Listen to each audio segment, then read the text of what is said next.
Приветствую всех, кто сегодня с нами. Здравствуйте.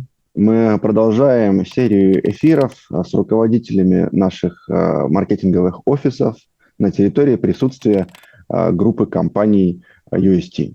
Сегодня мы говорим с Олегом Марковичем Зарецким, возглавляющим компанию Discovery, работающей в Дубае, Объединенные Арабские Эмираты, и занимающейся реализацией проектов с применением струнного транспорта в Ближневосточном регионе, в Африканском регионе и в Тихоокеанском регионе. Олег Маркович, здравствуйте. Здравствуйте. Рад вас приветствовать. Говорим мы с вами сегодня в ситуации такой необычной, нестабильной. Мы знаем, что скажем так, в районе Персидского залива сейчас активно ведутся боевые действия, взрываются ракеты, взрываются беспилотники. Там вы сейчас находитесь, там сейчас находится целый ряд проектов, которые вы курируете. Как отражается это сейчас на темпах работы и вообще на перспективах реализации тех начинаний, которые есть? Ну, конечно, сказать, наверное, я обману, если скажу, что такая обстановка, она способствует осуществлению инфраструктурных проектов. Скорее, такая обстановка способствует уничтожению инфраструктуры. Но, как в данном случае, философское явление, как единство и борьба противоположностей, оно, наверное, очень применимо в данном случае. Потому что понятно, что если сейчас возникают такие вопросы, как взаимные удары по инфраструктуре, вопросы возникают, проблемы с логистикой даже в Эмиратах, то есть все основания сказать, что правительство даже в Эмиратах, местных стран залива, оно по-другому немного оценивает логистику. И сейчас те проекты, которые у нас были, мы обсуждали с потенциальными клиентами. Ну, наверное, я почти уверен, что в случае, когда все будет закончено, они получат вторую жизнь. Ну, например, наверное, вы помните, что мы в Шардже начинали с проекта соединения Шарджи и Карфакана, порта Карфакана. Это решение как раз-таки, оно обеспечивало снабжение Шарджи, Дубая, этих Эмиратов, которые находятся на стороне Арабского залива, со стороны Оманского залива, минуя Ормузский пролив, который сейчас блокирован. Но когда все было спокойно, то интригами, можно сказать, контейнерных операторов, крупных, таких как Маэрск, Коска, они ушли оттуда из порта Карфакан, и порт Карфакан, я не скажу, что он был заброшен или оставлен, но контейнерооборот там значительно уменьшился. И сейчас в связи с этой обстановкой вдруг становится ясно, что снабжение Эмиратов, оно не должно зависеть от Ормузского пролива. И эта железная дорога Этихад, она не может в полной мере, насколько она работоспособна, еще не ясно, она не может в полной мере покрыть эту потребность. И это просто как пример, что наверняка, я думаю, что будет возврат к этой идее строительства линии порт Карфакан, Шарджа, контейнерной линии. Это как пример. Плюс, конечно же, этот удар по имиджу таких Эмиратов, как Дубай, Рассельхейма, что это привлекательные для туризма Эмираты, это, конечно, нанесенный удар, он должен быть компенсирован инвестициями в туристическую отрасль после окончания этих всех боевых действий и подписания каких-то мирных соглашений.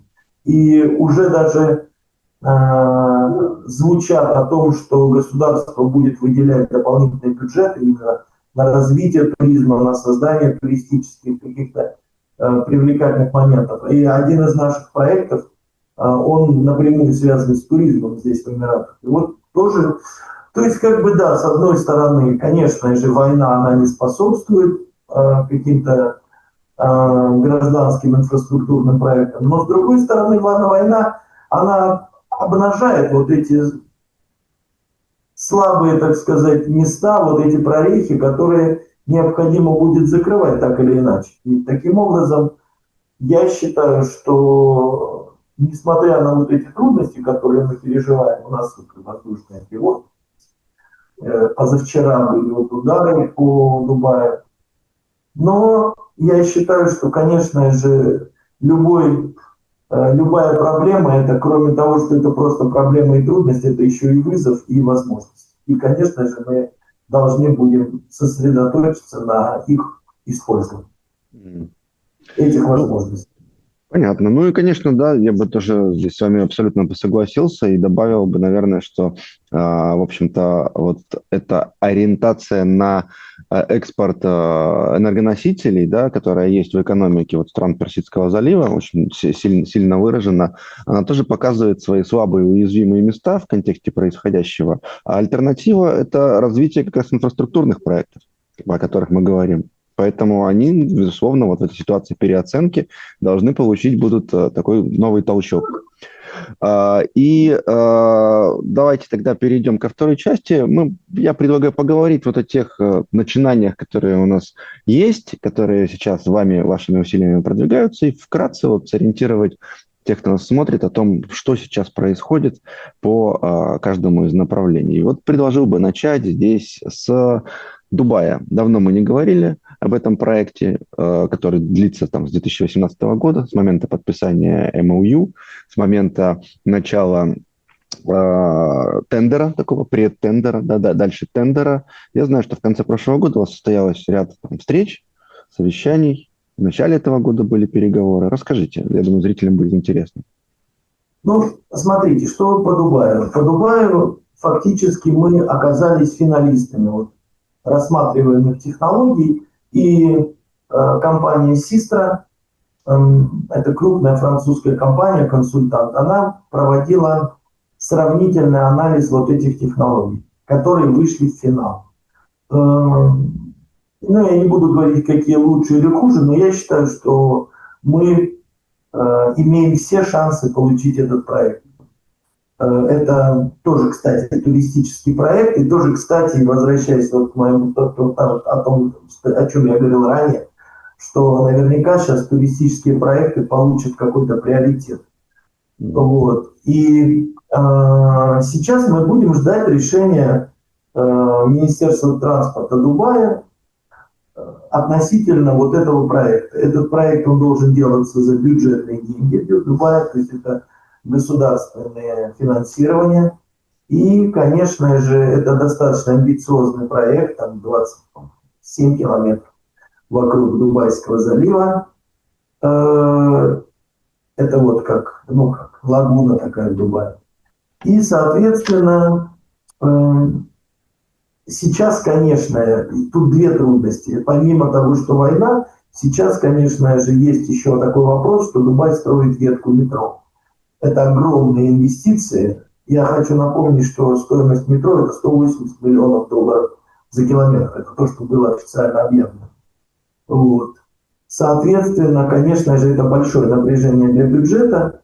Работа, она идет здесь, в Дубае, но в связи с международной обстановкой и вот в связи с тем, что они сейчас сконцентрированы на запуске проекта вот этой голубая линия называется.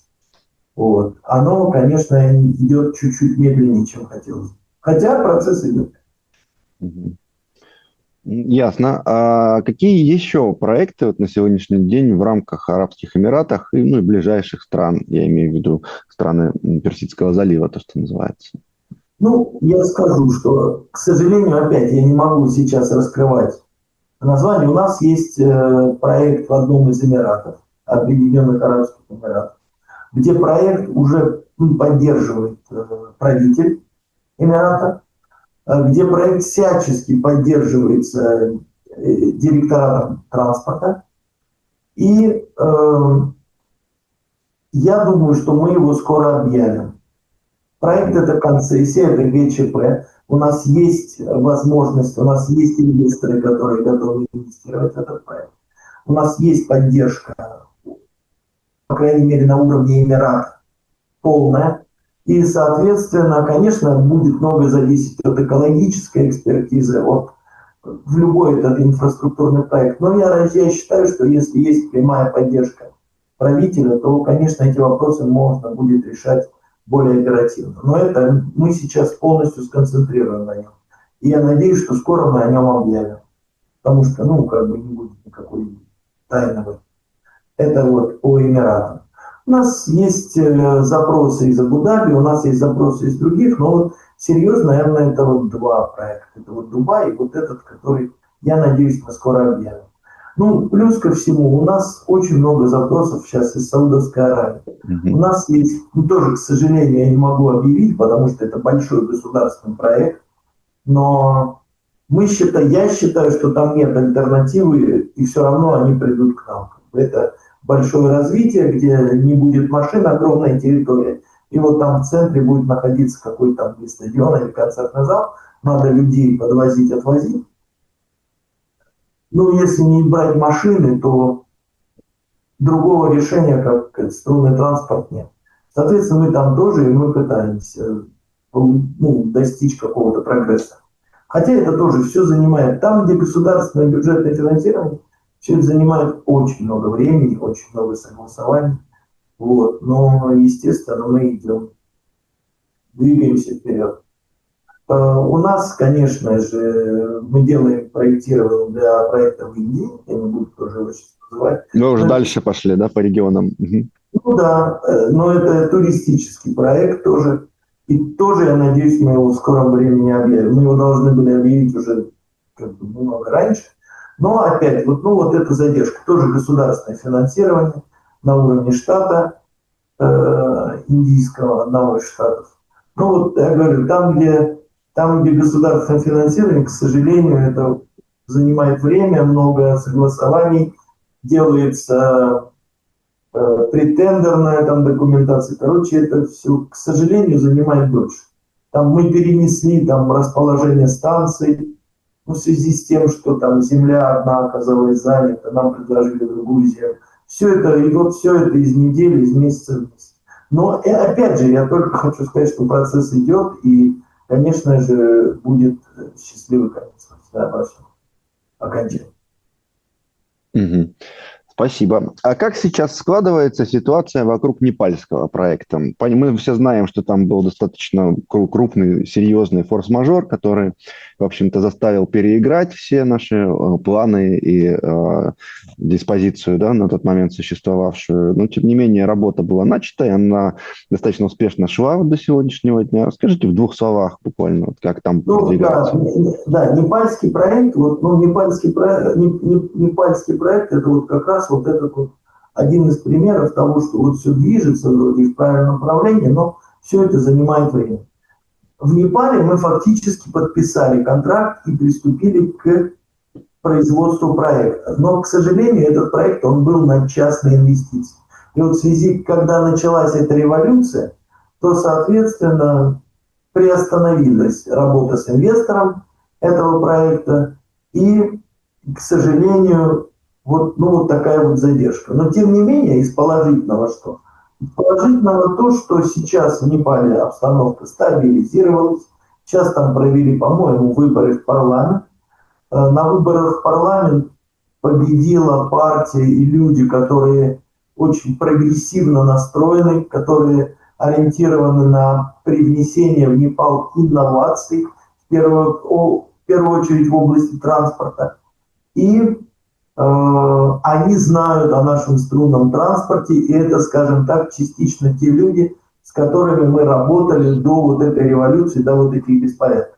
Но поскольку выборы они были только недавно, то я надеюсь, что в Непале тоже вернется все в нужную колею очень скоро. И мы опять вернемся и будем говорить. В Непале там есть и государственные проекты, в Непале есть огромная перспектива участия в строительстве и в тендере на сначала там технико-экономическое восстановление, потом строительство линии метро или линии рельсового транспорта в самом в долине этой Катманду. Ну и, конечно же, вернуться в город Биратнагар, где этот концессионный проект, он один из тех немногих проектов, который был коммерчески очень выгоден на самом деле. То есть мы просчитывали окупаемость и прочее. Оно было очень-очень выгодно, этот проект. Поэтому однозначно мы к нему вернемся, и мы будем с ним работать. Там большой очень спрос, там большой пассажиропоток, технически линия очень принципиально ее можно выполнить, прямая линия. Вот, нет вопросов с отчуждением земли. То есть это проект очень обещающий. Но и кроме него там есть очень много потенциальных проектов. Поэтому Непал, да, сейчас устаканится до конца, и мы туда вернемся и будем работать. Все для этого есть все предпосылки.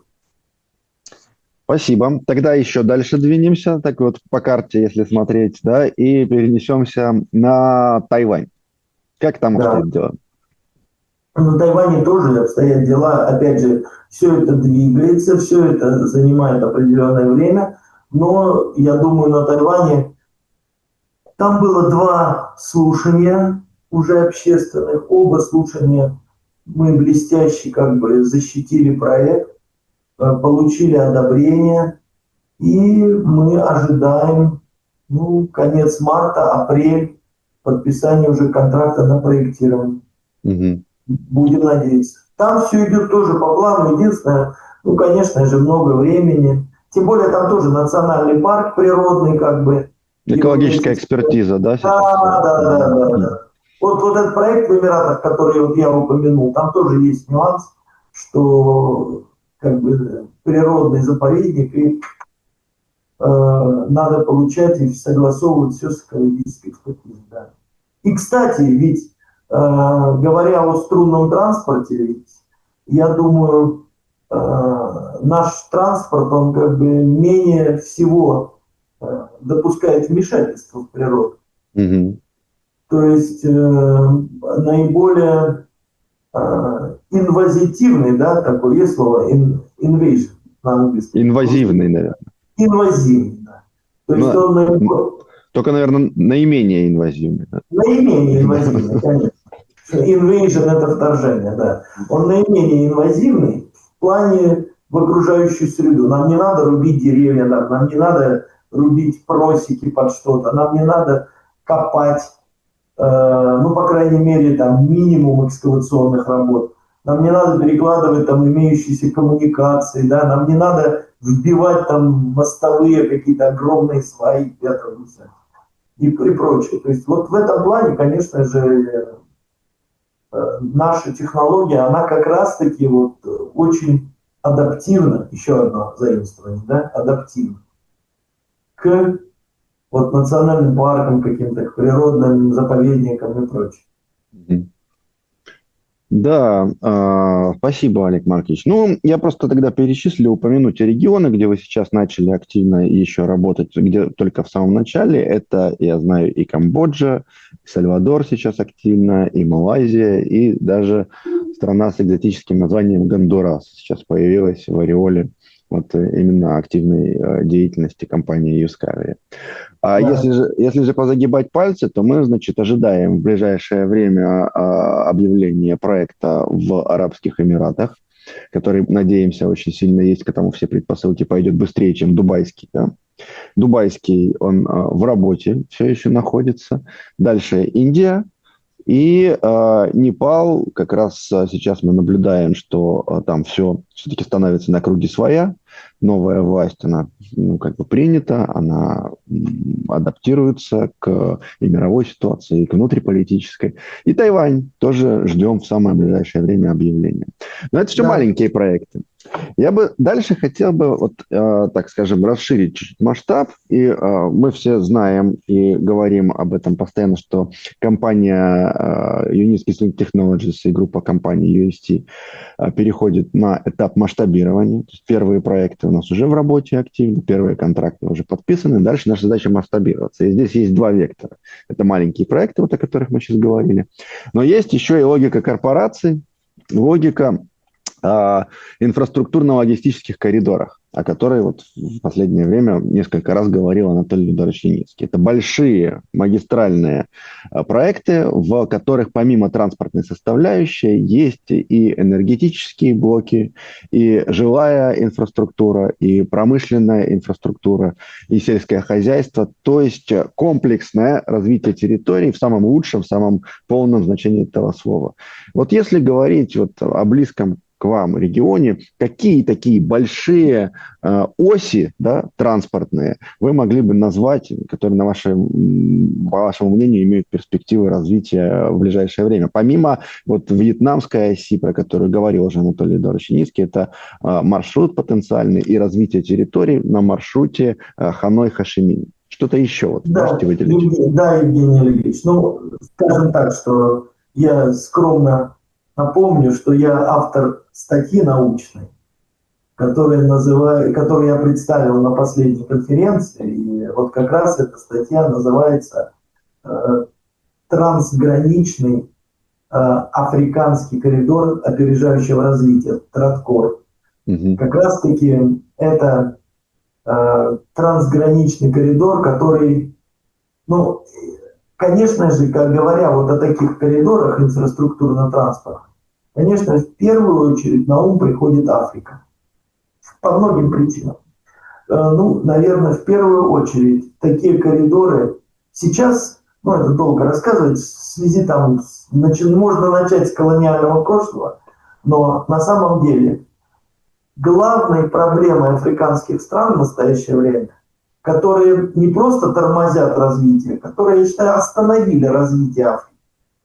Африка – это континент, на самом деле, будущего, где есть все, где есть люди, самые большие ценности, где есть огромные запасы там, сырья, природных богатств, где есть огромный потенциал для сельского хозяйства, где есть огромные, ну это просто действительно континент будущего. На самом деле этот континент по-прежнему прозябает в нищете, в болезнях, в войнах и прочем. И главная причина, которая просто остановила развитие Африки, это логистика. Страны, которые замкнутые, не имеют выхода к морю, фактически отрезаны от цивилизации.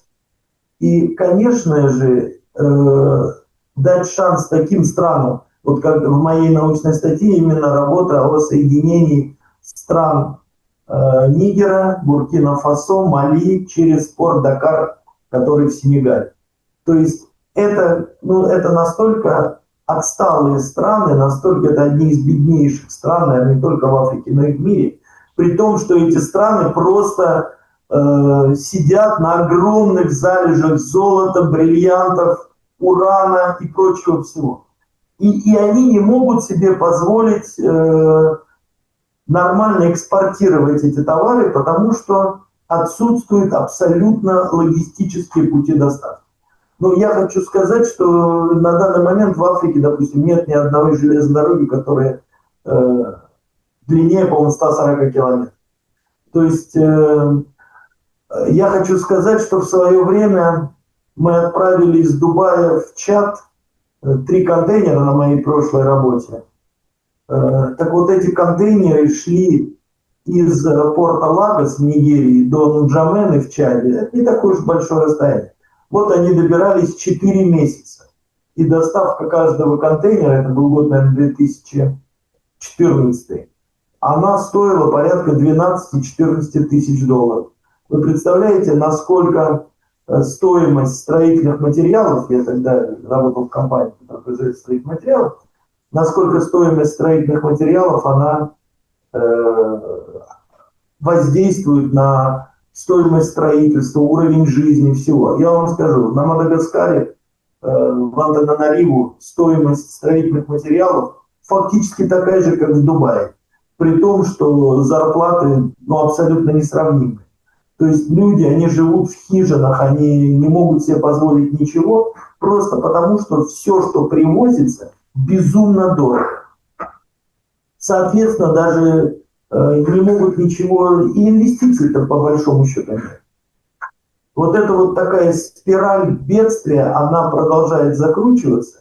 И единственный шанс пробить вот это дать нормальное соединение стран, которые находятся в центре континента или которые не имеют выхода к морю, связать с морем. И вот здесь такой вопрос, что, наверное, не я такой один умный, наверное, эта идея приходила в голову очень многим, но ни у кого не получается. Допустим, Эфиопия попыталась связать Аддис-Абебу с Джибути.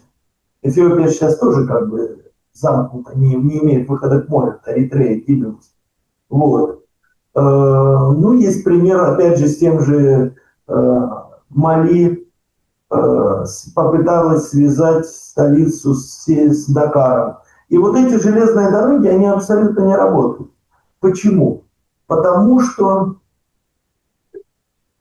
полностью игнорируется местное население.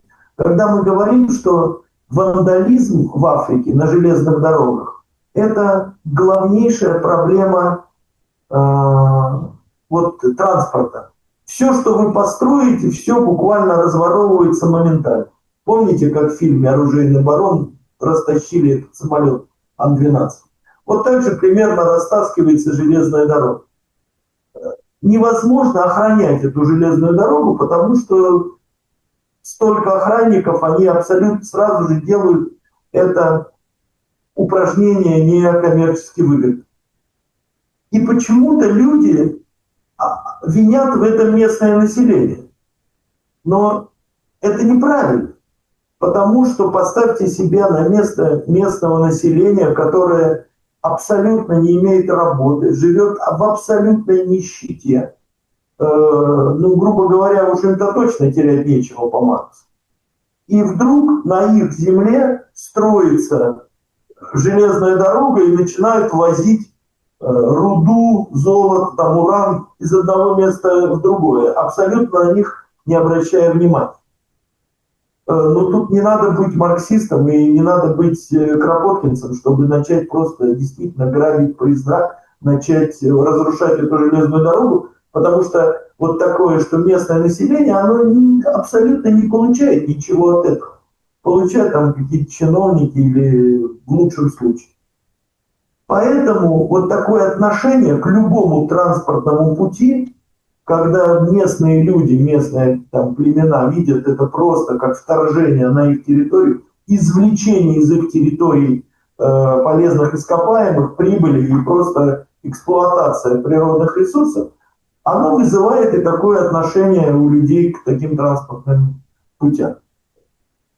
И единственный способ решить этот вопрос – это именно предложить решение в виде инфраструктурно-транспортного коридора, когда логистический путь становится не просто железной дорогой и какими-то чужими поездами, которые ходят туда-сюда, а когда вот этот инфраструктурно-логистический коридор дает возможность местному населению нормально жить, когда там же строятся поселки, там же развивается инновационное сельское хозяйство, там же развивается промышленность, которая логически будет развиваться, это логический вывод, имея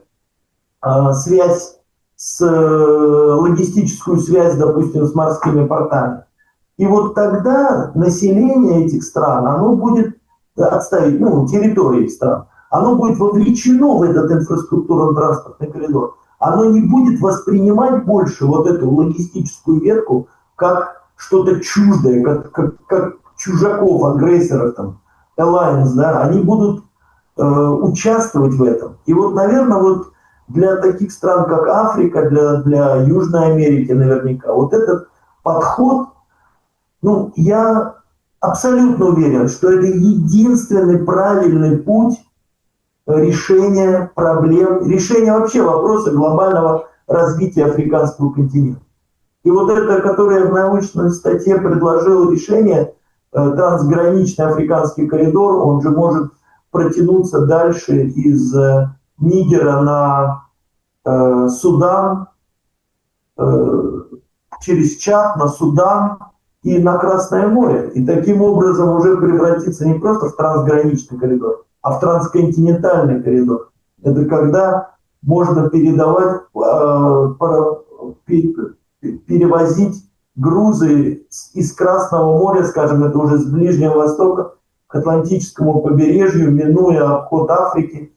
И это действительно решение, которое не только скажется там на каких-то коммерческих там проектах, но это решение, которое решит вопрос всего континента, которое сейчас в полном загоне. То есть, ну вы посмотрите на эти страны, Судан, там, Чад, Нигер. Это полная нищета. При том, что они, ну, наверное, они могут себе позволить, исходя из их природных богатств, из их ресурсов, они могут себе позволить прекрасную жизнь. Вот говоря о вот таких инфраструктурно-логистических коридорах, конечно же, вы просто, Евгений Олегович, затронули мою больную тему. Ну, понятно.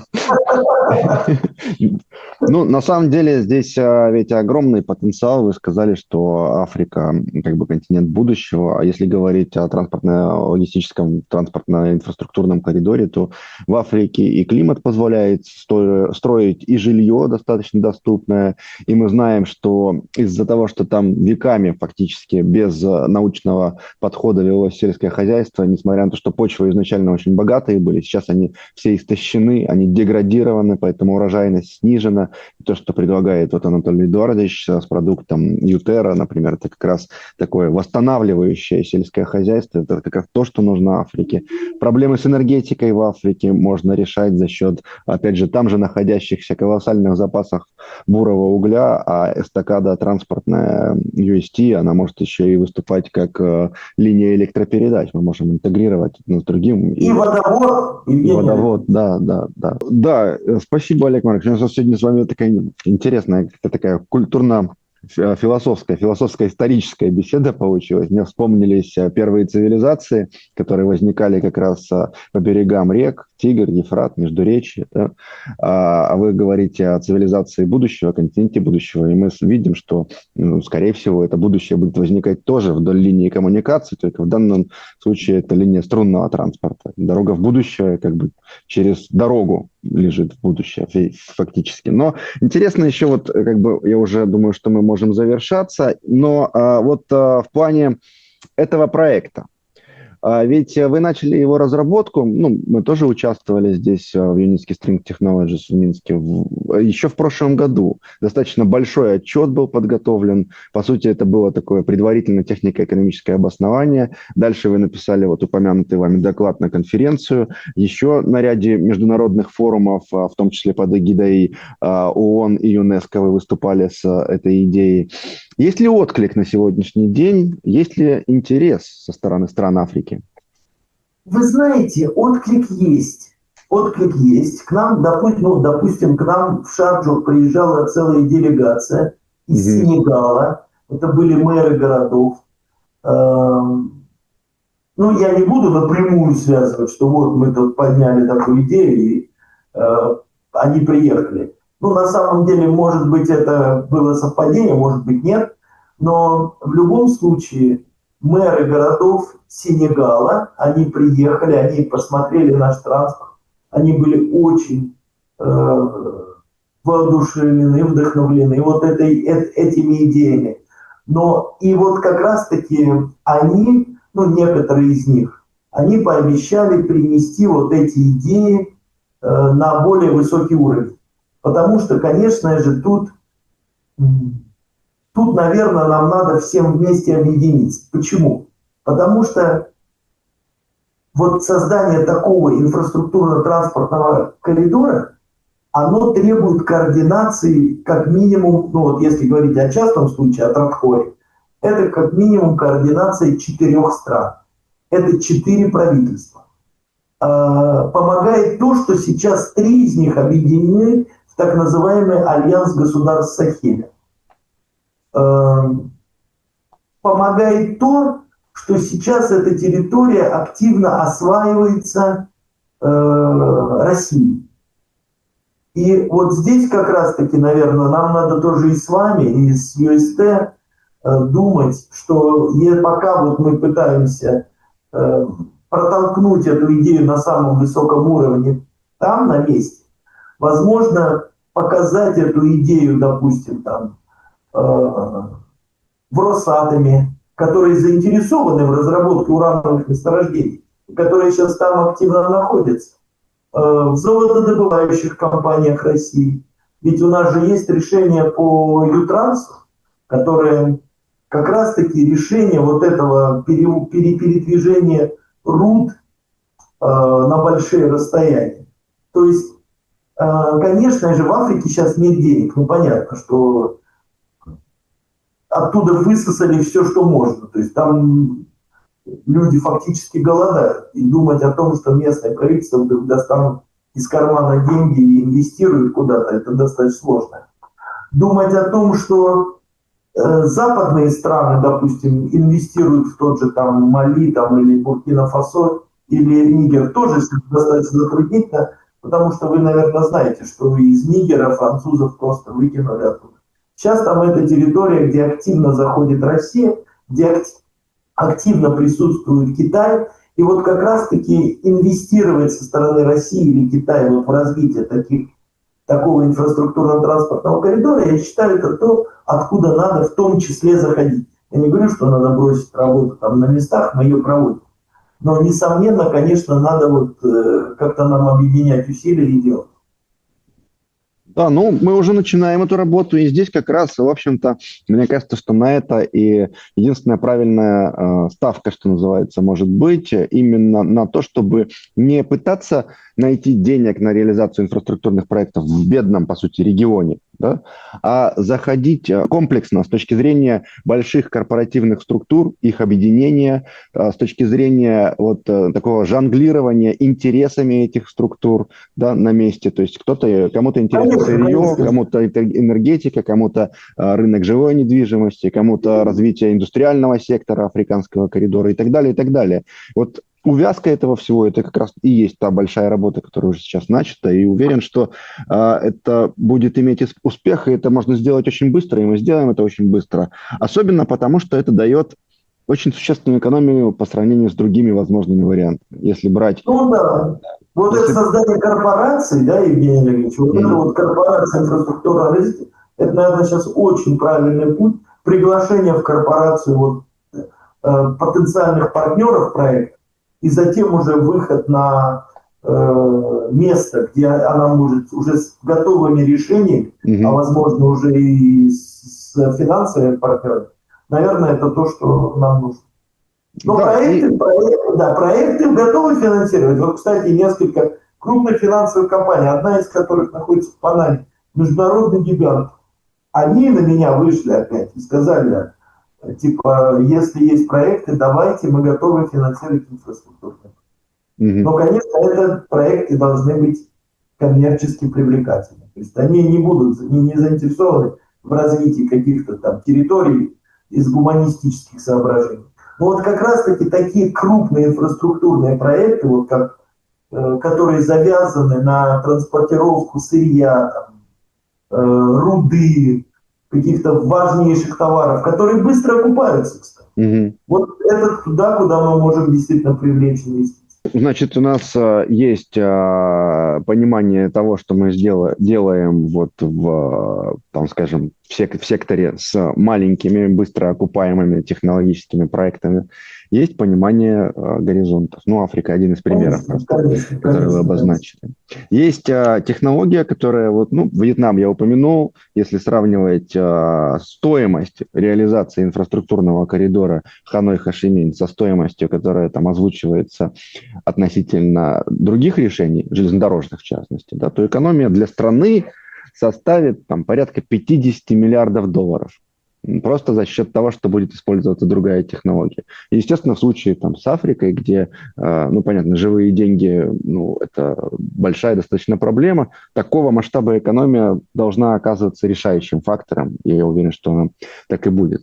Спасибо, Олег Маркович. Я очень благодарен вам за сегодняшний разговор. Я надеюсь, что тем, кто нас смотрел, было интересно. Мы и дальше продолжим встречаться и рассказывать вам о ходе реализации проектов по внедрению струнных транспортных систем, а теперь уже и сопутствующих технологий на территории стран и континента. Спасибо за внимание. До новых встреч. До свидания.